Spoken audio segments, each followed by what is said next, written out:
जिसे कुछ लोग मौज का साथी कहते हैं, कुछ लोग मन का दर्द भुलाने का इलाज। वही कुछ लोग कहते हैं यह तो भगवान का प्रसाद है। शाम ढलती है और शहर के कोने कोने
तो चलिए जानते हैं शराब की असली सच्चाई। लेकिन आखिर में फैसला आपका होगा, शराब, विष या अमृत।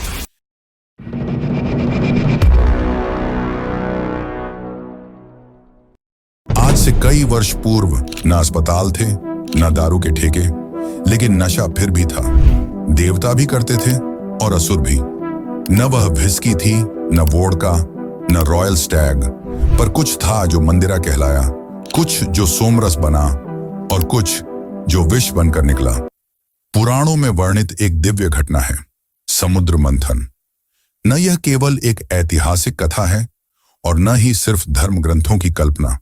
यह उस शाश्वत संघर्ष का प्रतीक है जिसमें देवता और असुर, यानी चेतना और वासना, संयम और भोग, आत्मा और शरीर, दोनों मिलकर एक ही लक्ष्य की ओर बढ़ते हैं, अमृत की प्राप्ति। समुद्र मंथन में मंदराचल पर्वत को मथनी बनाया गया, वासुकी नाग को रस्सी और स्वयं विष्णु भगवान ने कूर्म अवतार लेकर पर्वत को स्थिर किया। लक्ष्य एक ही था, अमृत। परंतु पहले जो बाहर आया वह था हलाहल, ऐसा विष जो न तो पिया जा सकता था और न ही फेंका जा सकता था। उसकी तीव्रता इतनी प्रचंड थी कि वह संपूर्ण सृष्टि का अंत कर सकता था। देव और असुर दोनों भयभीत हो उठे। उस समय भगवान शिव ने उस विष को स्वीकार किया, उसे अपने कंठ में धारण कर लिया। इसी कारण उन्हें नीलकंठ कहा गया। यह केवल शिव की महिमा नहीं, बल्कि यह उस विवेक का प्रतीक है जो बुराई को भीतर तो समेटता है, पर उसे स्वयं पर हावी नहीं होने देता। परंतु यह भी विडंबना थी कि जहां विष देवताओं को मिला, वहीं नशे का पहला रूप, मंदिरा, असुरों को प्रदान किया गया। यह संयोग नहीं था, संकेत था।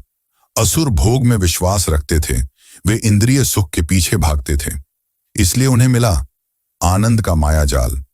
मंदिरा न केवल इंद्रियों को लुभाने वाली थी, बल्कि धीरे धीरे चेतना को ढकने वाली भी।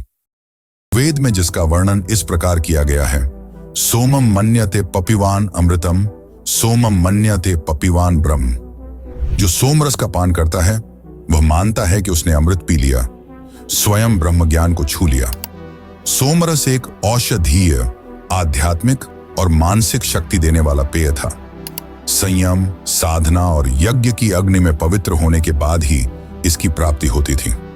यह केवल रस नहीं था, यह एक स्थिति थी, दिव्यता की, जागरूकता की, शक्ति और ज्ञान की। अब प्रश्न उठता है, जब समुद्र मंथन में अमृत भी निकला और विष भी, तो क्या शराब एक दिव्य वरदान है या अंधकार का दरवाजा?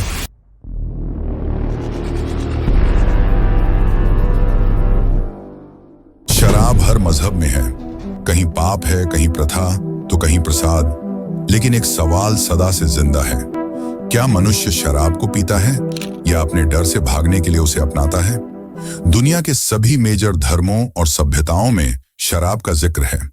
कभी उसे पुण्य या प्रसाद बताकर भगवान से जोड़ा जाता है, तो कभी पाप बताकर राक्षस से। शराब को अच्छे से समझने के लिए हमें यह जानना होगा इससे दुनिया के अलग अलग धर्मों में किस तरह देखा जाता है। क्रिश्चियनिटी यानी कि ईसाई धर्म में शराब का सीधा संबंध प्रभु यीशु मसीह से जोड़ा गया है। यह मेरा रक्त है, इसे लो और पियो, मेरी स्मृति में। बाइबल के इन शब्दों ने शराब को एक पवित्र अनुष्ठान का रूप दे दिया। लास्ट सपर में शराब को प्रभु के बलिदान का प्रतीक माना गया। आज भी कैथोलिक चर्च में होली कम्युनियन के दौरान शराब दी जाती है, एक भक्तिपूर्ण विधि के रूप में। इस्लाम में स्थिति बिल्कुल स्पष्ट है, शराब हराम है। कुरान सूरह अल माइदा में लिखा है, हे विश्वास रखने वालों, निश्चित ही शराब, जुआ, शैतान के कार्य हैं, इनसे दूर रहो। हालांकि प्रारंभिक इस्लामी इतिहास में कुछ स्कॉलर्स ने यह भी कहा कि शराब पर प्रतिबंध धीरे धीरे लागू हुआ। पहले केवल सीमित मात्रा में अनुमति थी, पर जब देखा गया कि यह चेतना को भ्रमित करती है तो उसे पूर्ण रूप से बैन लगा दिया गया। हिंदू धर्म में शराब को लेकर न तो पूरी तरह मनाही है और न ही इसे पूरी तरह स्वीकार किया गया है। यह बात संदर्भ पर निर्भर करती है। तांत्रिक साधनाओं में शराब, मद्य को पंचमकार, मध्य, मांस, मछली, मुद्रा, मैथुन में से एक माना जाता है। यह साधक की इच्छाओं को नियंत्रित करने और बदलने का प्रतीक है। किंतु हमारे धर्मशास्त्रों, मनुस्मृति में चेतावनी भी दी गई। मद्यपान से विनाश होता है, धर्म का पतन होता है और ज्ञान नष्ट हो जाता है। भगवत गीता में संयम और इंद्रियों पर नियंत्रण की बात कही गई है और योगियों व ब्राह्मणों के लिए शराब पीना पाप बताया गया है। सभी धर्मों ने शराब को या तो भगवान का वरदान माना या शैतान का जाल, मगर इंसान ने हर युग में इससे छोड़ा नहीं। तो सवाल यह नहीं है कि शराब किसने दी, सवाल यह है कि हमने उससे अपने जीवन का कौन सा रूप दे दिया। कभी प्रसाद, कभी पाप, कभी प्रेम का पहला पैग, कभी बर्बादी का आखिरी जाम। लेकिन आखिर में सवाल वही रहता है, शराब विष थी या अमृत?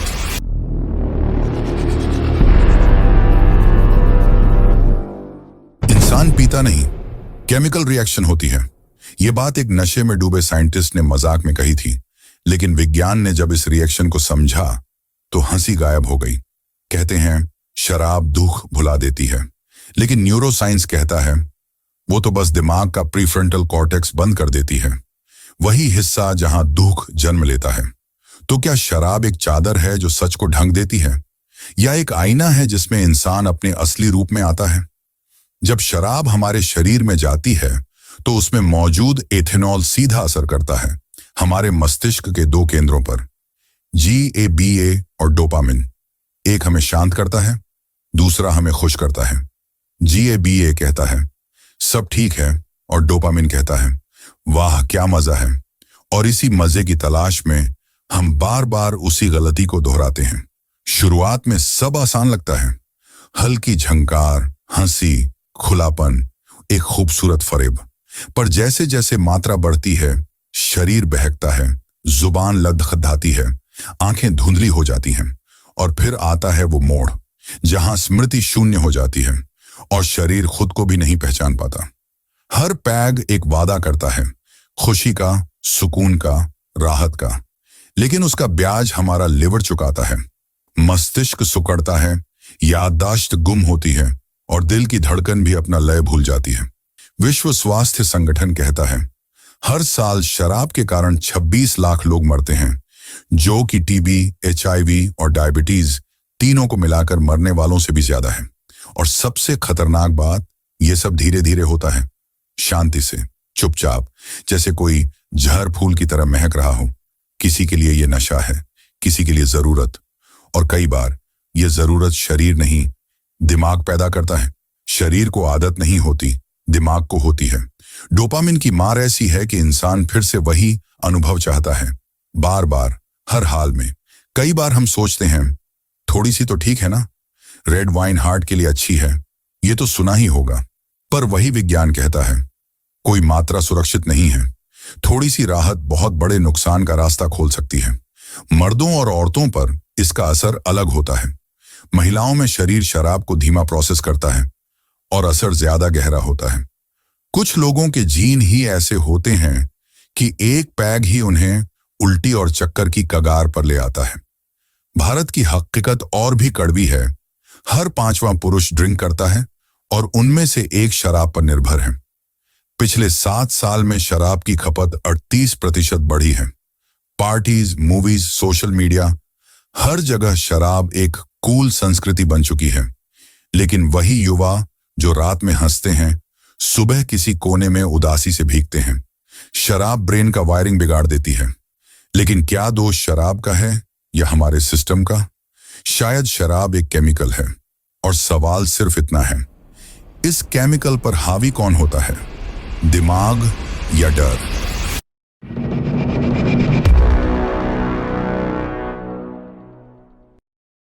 दुख तो सबके पास है। किसी के लिए शराब मरहम है, तो किसी के लिए वही दुख का असली कारण।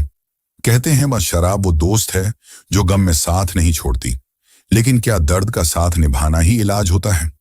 कभी देखा है उस इंसान को जो खामोश बैठा है, एक ग्लास लिए, अकेला, उसके चेहरे पर सुकून है या बेचैनी? तो आज पूछते हैं, शराब क्या तू वाकई दोस्त है या बस दर्द का एक और नाम? लोग पीते हैं ताकि गम धुंधले हो जाएं, ताकि कुछ देर के लिए रातें हल्की लगें, ताकि उस शख्स की याद कम लगे। पर विज्ञान कहता है शराब बस थोड़ी देर के लिए दर्द को सुन्न करती है और फिर उसे और गहरा कर देती है।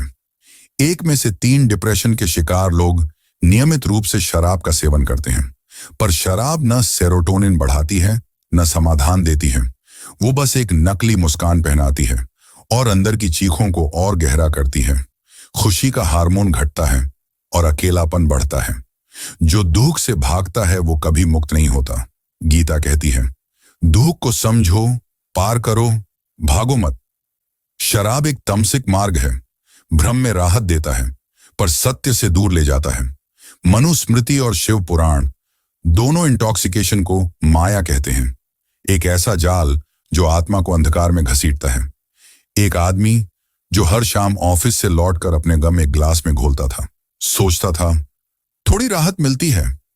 सालों बीते, गम वहीं रहे, मगर उसकी आंखों का उजाला चला गया। अब भी जब वो ग्लास उठाता है तो बस एक चीज याद आती है, उसके बच्चे जो हर घूंट के साथ थोड़ा और उससे दूर चले जाते हैं। शराब ने दर्द को धो दिया या दर्द ने शराब को जन्म दिया? शायद दोनों एक ही सिक्के के 2 पहलू हैं। लेकिन जब अगली बार दर्द आए तो सवाल सिर्फ इतना होगा, दर्द से गुजरना है या उसे बहाने के लिए एक और घूंट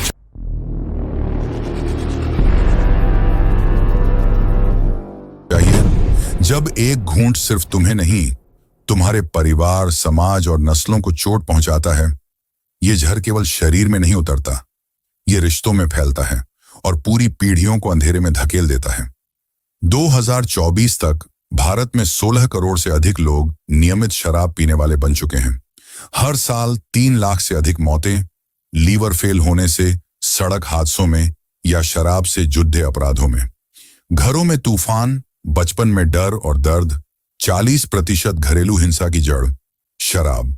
बच्चों के मानसिक तनाव का बड़ा कारण माता पिता की लत। एक पैक जो केवल स्वाद नहीं लाता, वो लाता है रोना, छिपाना और बर्बादी। शादी हो या शोक, जश्न हो या गुस्सा, हर जगह एक ही हल, शराब। एक सामाजिक प्रवृत्ति बन चुकी है। थोड़ा एंजॉय तो बनता है ना यार। ये मजाक नहीं है, ये एक सामाजिक सम्मोहन है जिसमें हम हर जश्न को बर्बादी के दरवाजे से जोड़ने लगे हैं। एक नशा सिर्फ एक व्यक्ति को नहीं, उसके 4-5 परिजनों को भी चोट पहुंचाता है। भावनात्मक दुख, आर्थिक संकट और शारीरिक हिंसा। नशा कभी अकेला नहीं आता, वो साथ लाता है टूटी मुस्कानें, बेचैनी और वो खामोशी जिसमें चीखें छिपी होती हैं। कानून ने कई राज्यों में शराब पर प्रतिबंध लगाया, जैसे बिहार, गुजरात, पर काला बाजार फिर भी जिंदा है। क्या कानून से पहले नैतिकता की जरूरत नहीं है? क्या यही आजादी है जिसमें हम दूसरों की जिंदगी भी जोखिम में डाल देते हैं? पर हल केवल भाषणों में नहीं है, समाधान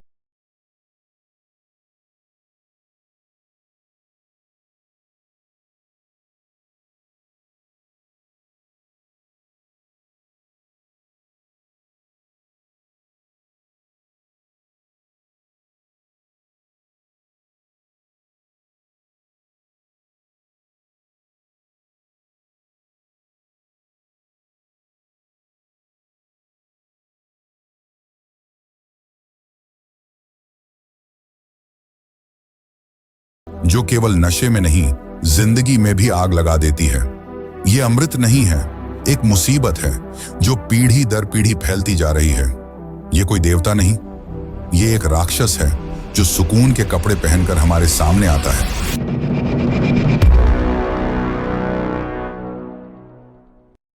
पी लेने दो उसे, कह रहा था कोई। जिंदगी की सुलगती चादरों में एक ठंडी सी चिंगारी छोड़ जाने दो। पर उसने जिस प्याले में प्यार ढूंढा, जिस्म में भरोसा देखा, आज उसी प्याले ने उसका घर उजाड़ दिया। शराब किसी की राहत तो किसी का रोना, कभी मित्र की तरह गले लगती है तो कभी दुश्मन की तरह छुरा घोंप देती है। कभी इसे देवताओं की थाली में परोसा गया तो कभी इंसान की बर्बादी की थाली में छलकाया गया। हमने देखा इतिहास में इसका स्थान, धर्म में इसकी सीमा, विज्ञान में इसका सच और समाज में इसका असर। हर हिस्से में एक ही सच्चाई उभरती है।